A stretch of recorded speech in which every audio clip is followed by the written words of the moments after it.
kota yang hidup dari berdagang, ruang untuk mencari rezeki tidak selalu aman. Ketika kata penertiban digaungkan, yang terdengar di lapangan seringkali bukan ketertiban, melainkan ketakutan. Ini adalah cerita tentang relokasi PKL fase 7, kebijakan yang terlihat rapi di kertas, namun menyisakan banyak pertanyaan di lapangan. Kami dari kelompok 1 PJBL Pendidikan Kewarganegaraan melakukan investigasi terkait kebijakan relokasi PKL Permindo. Tujuan kami sederhana, menelusuri bagaimana kebijakan ini bekerja dan terutama apa dampaknya bagi para pedagang. Revitalisasi pasaraya menjadi salah satu program prioritas Wali Kota Padang, Fadli Amran. Dalam berbagai pernyataan, pemerintah tetap menyebut bahwa fase 7 disiapkan untuk menjadi pusat perdagangan yang lebih tertib dan modern. Kini Sianan Nio Manggale di dalam pasaraya tu. Tunjuk tangan. Ndak Nio berarti nak do diskusi hari kau. Untuk melihat sejauh mana kebijakan revitalisasi ini berjalan, kami mencoba terjun langsung ke lapangan untuk melihat situasi dan kondisi secara nyata, serta mendengar bagaimana pandangan dari berbagai pihak terkait kebijakan ini, mulai dari pedagang, petugas, hingga pengunjung yang berada di sekitar pasaraya fase 7 ini. Sekarang saya ini sedang berada di pasaraya fase 7, tepatnya di lantai 3. Di sini saya akan melakukan wawancara kepada beberapa penjual, ingin mendapatkan data terkait dengan situasi bagaimana berbelanja atau berjualan di pasar 7 ini. Kami akan menelusuri bagaimana tingkat pendapatan setelah menetap di sini dan juga apa fasilitas yang didapatkan, kemudian apa kelebihannya dan kekurangannya. Dan sebelum itu kita dapat lihat kondisi pada saat ini di pasar 7 masih banyak terdapat ruko-ruko kosong yang belum ditempati oleh penjual, yang mana ini sudah ada nomornya dan juga beberapa fasilitas belum berfungsi dengan normal, seperti di sini sudah tersedia tangga eskalator, kemudian fasilitas yang ada juga telah ada toilet atau WC umum, ada juga musola, dan juga ada beberapa tempat yang bisa dijadikan untuk berjualan. Di pasar yang fase 7 ini, di lantai atas juga terdapat tempat parkir yang difungsikan untuk pengunjung menitipkan kendaraannya. Di sini adalah tempat parkir yang berada di gedung pasaraya fase 7. Di sini berada di posisi lantai 3. Banyak terdapat mobil-mobil yang sudah diparkir di sini. Tujuannya yaitu agar kendaraan yang dimiliki pengunjung aman dan juga pengunjung dapat langsung berbelanja di pasar sekitar fase 7 ini. Dan juga diharapkan tempat ini menjadi tempat yang aman bagi pengunjung untuk menempatkan kendaraannya.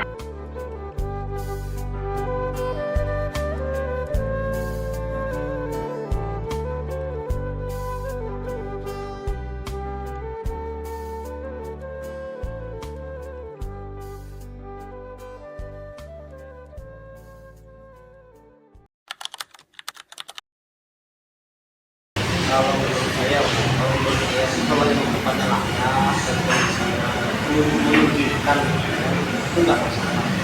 Tapi kan kalau dengan kondisi sekarang ini kan tahu kan ekonomi dan sekarang kan juga kan rata-rata yang jualan itu kan istilahnya banyak orang yang rata-rata ekonominya di bawah dan mengharapkan menghasilkan dari jualan.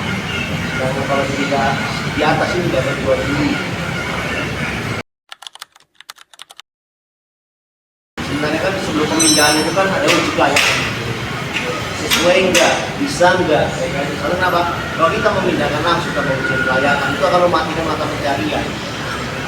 Sedangkan orang yang jualan yang di bawah kaki lima itu rata-rata kan istilahnya orang yang karya mandiri lah, istilahnya dia tidak mengharapkan gaji dari pemerintah, dia malah mencari sendiri, ya kan? Malah dia bisa menggaji orang lah.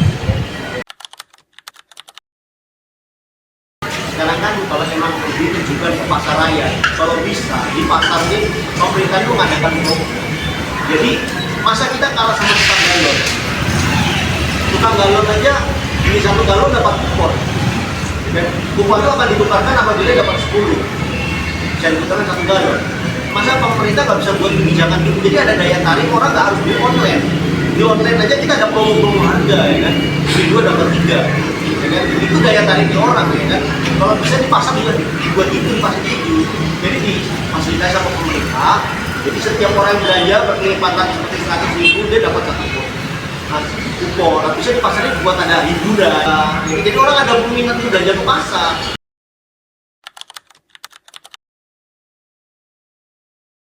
Sebenarnya plus minus pemindahan PKL dari jalan ke dalam ini. Plusnya itu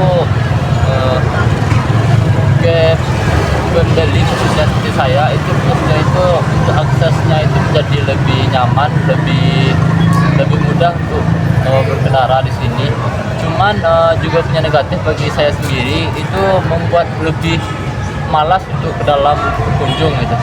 Karena juga harus parkir dulu segala macamnya gitu. Kalau dibandingkan dulu kan bisa sambil jalan gitu. Walaupun itu juga menimbulkan kemacetan gitu.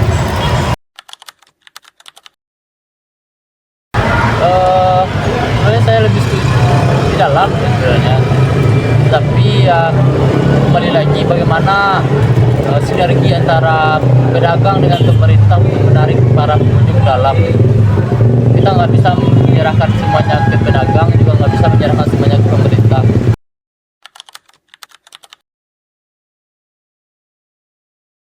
Para pedagang dalam juga menetapkan harga baku lah, jangan harga yang tiba-tiba naik, tiba-tiba turun. Itu juga mungkin yang menjadi orang malas belanja di sini, karena kalau misalkan dibandingkan belanja di supermarket atau di mana, meskipun mahal tetapi harganya itu konstan itu, tidak ada perubahan harga itu. Mungkin itu juga saran saya ya, karena beberapa kali belanja di sini, kalau misalkan kita terlihat sebagai orang asing di Kota Padang ini, para pedagang biasanya menaikkan harga sesuka hatinya saja gitu. Sehingga orang-orang takut belanja sini tidak sesuai dengan harga aslinya. Lebih baik dia emang belanja yang mahal di swalayan atau supermarket, tapi emang harganya untuk semua orang sama. Sebagai warga negara, PKL memiliki hak untuk bekerja dan bertahan hidup. Penataan kota tidak cukup hanya menata fisiknya, tetapi juga harus menata relasi antara pemerintah dan warganya. Penataan tanpa empati berpotensi memindahkan masalah, bukan menyelesaikannya.